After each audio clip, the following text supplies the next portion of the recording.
America और Iran के बीच दूसरे दौर की बातचीत की संभावनाएं धूमिल पड़ रही हैं। न ही अमेरिका स्टेट ऑफ हॉर्मुज़ की नाकेबंदी खत्म करने को तैयार है और न ही ईरान अपने रुख से पीछे हटने को।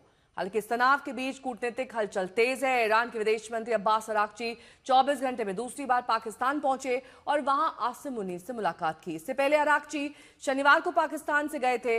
वहां उन्होंने पाकिस्तान के पीएम शहबाज शरीफ और आसिम मुनीर से मौजूदा तनाव पर चर्चा की थी। अहम बात यह भी है कि शनिवार को ही पाकिस्तान के दौरे के बाद अराक्ची ओमान गए, जो हॉर्मुज़ के दूसरे छोर पर है। उधर इस विवाद में अब रूसी राष्ट्रपति पुतिन की सीधी एंट्री होती दिख रही है, क्योंकि अराक्ची पाकिस्तान से अब रूस रवाना हो गए। दूसरी ओर अमेरिकी राष्ट्रपति ट्रंप के तेवर सख्त हैं। उन्होंने ये साफ संदेश दे दिया है कि अगर ईरान को बातचीत करनी है तो वो फोन करे। हालांकि ट्रंप के इस बयान के बाद ईरान ने दूसरे राउंड की बातचीत के लिए हॉर्मुज़ रूट खोलने की शर्त दोहराई है। उधर इजराइल ने फिर हिजबुल्लाह के खिलाफ मोर्चा खोल दिया है। लेबनान में इजराइल के एयर स्ट्राइक में 14 लोगों की जान गई, जिससे तनाव बढ़ने और एक बार फिर युद्ध छिड़ने का खतरा बढ़ गया है। तो ईरान की जंग में अब समंदर की सौदागरी चल रही है।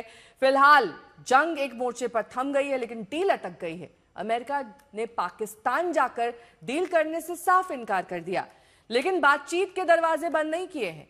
ट्रंप ने कहा कि ईरान चाहे तो फोन पर बात कर ले या अमेरिका आ जाए, लेकिन इस बीच हॉर्मुज़ अटका हुआ है। उधर ईरान की तोलबाजी, उधर ट्रंप की नाकेबंदी।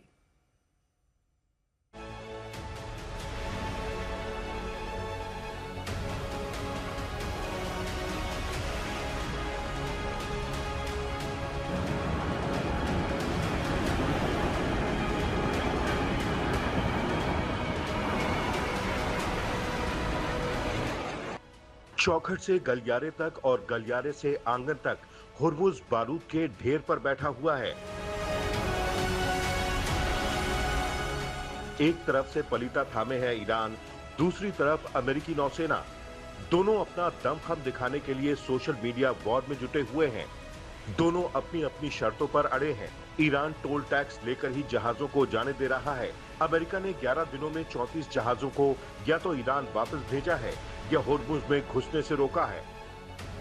अमेरिका ने चीन से ईरान आए 2 जहाजों को समंदर में बंधक बनाया, तो अब ईरान ने भी ग्रीस के जहाज को हॉर्मुज़ में पकड़ने, उसे जब्त करने और बंधक बनाने की तस्वीरें जारी की हैं।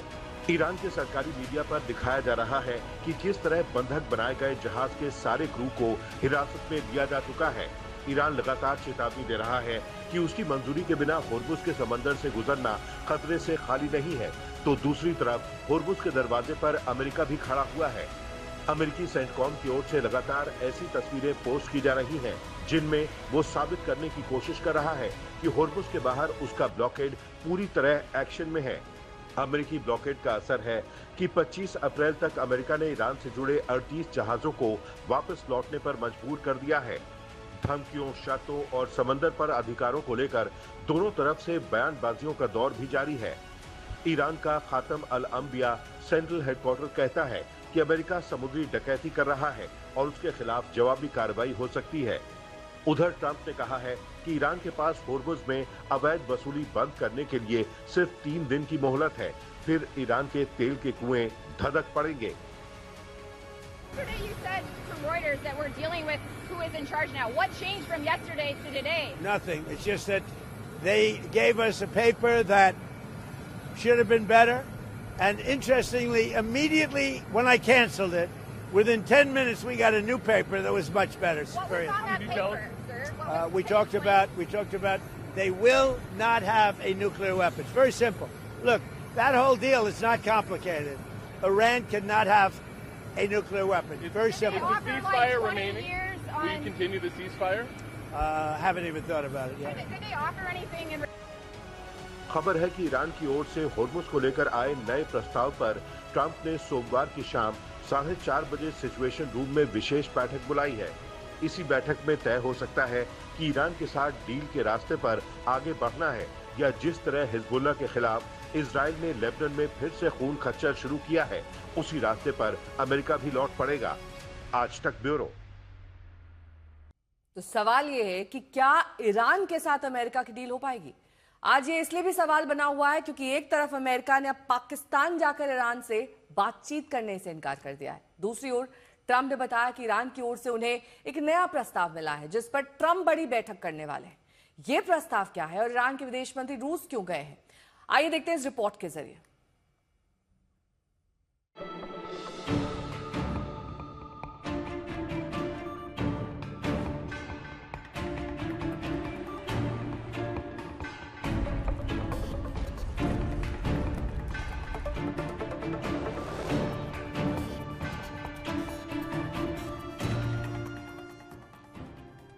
ईरान के विदेश मंत्री अब्बास अरागची पिछले 3 दिनों में 3 मुल्कों के अंदर नजर आए हैं। पहले पाकिस्तान में मुनीर के साथ मुलाकात करने के बाद ओमान पहुंचे अरागची अब रूस पहुंच गए हैं। रूस के सेंट पीटर्सबर्ग पर मीना 168 नामकरण वाले विमान से उतरते अरागची रूस में अमेरिका से होने वाली उस डील पर बातचीत करने पहुंचे हैं जिसे लेकर ट्रंप शाम में सिचुएशन रूम की स्पेशल मीटिंग करने जा रहे हैं। हालांकि ईरान का कहना है कि पाकिस्तान और ओमान के साथ उनकी आपसी सार्थक बातचीत हुई है और इसी कड़ी में अगला दौरा रूस का है। लेकिन इस बीच ईरान की ओर से सामने आए एक और रुख ने अमेरिका के साथ ईरानी डील पर फिर से आशंकाएं खड़ी कर दी हैं, क्योंकि ईरान ने पेशकश की है कि अमेरिका के साथ पहले होर्मुज खोलने और ईरान को हुए नुकसान की भरपाई जैसे मुद्दों पर बात हो और अगले चरण में न्यूक्लियर डील पर कोई चर्चा हो। उधर ट्रंप है कि अब ईरान से बातचीत करने पाकिस्तान जाने से मना कर रहे हैं। ट्रंप ने कहा है कि अगर ईरान को बात करनी है तो फोन पर करे या अमेरिका आकर करे। Probably heard that we canceled the trip. We have all the cards. We're not going to spend 15 hours in airplanes all the time going back and forth to be giving a document that was not good enough. And so we'll deal by telephone and they can call us anytime they want. Again, we have all the cards. उधर ईरानी संसद के speaker और America से बातचीत करने वाली team में शामिल गालिबाफ लिखते हैं कि कार्ड्स उनके पास भी हैं।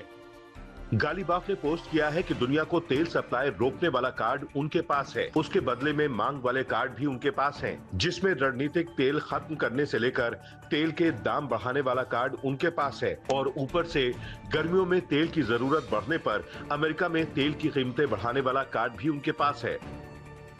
दूसरी तरफ ट्रंप कह रहे हैं कि ईरान के पास ना तो नेता बचे हैं न सेना बची है जो अमेरिका को किसी तरह के दबाव में ले सकती है।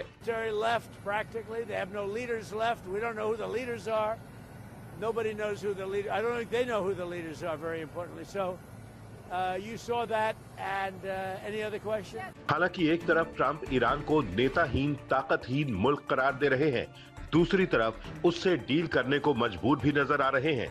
आज तक ब्यूरो। तो ईरान और अमेरिका की डील अगर डावाडोल हालत में लटक रही है तो उसके पीछे कहीं ना कहीं पाकिस्तान की नाकामी के चर्चे हो रहे हैं। ईरान ने तो खुलकर कहना शुरू कर दिया कि पाकिस्तान भले अच्छे पड़ोसी की तरह दिख रहा हो, लेकिन इस डील में उनसे अमेरिका को लेकर दुनिया के सामने सच नहीं बताया है। उधर ट्रंप पाकिस्तान की खूब तारीफ कर रहे हैं, लेकिन पाकिस्तानी मीडिएशन वाली डील का हासिल फिलहाल 0 सन्नाटा है।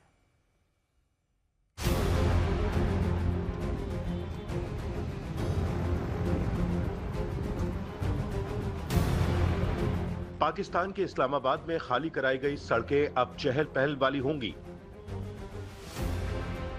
10 दिन तक अमेरिकी लॉकडाउन में रखे गए पाकिस्तानी शहरी अब राहत की सांस लेंगे, क्योंकि पाकिस्तान में ईरान और अमेरिका के बीच अब कोई बातचीत नहीं होने वाली।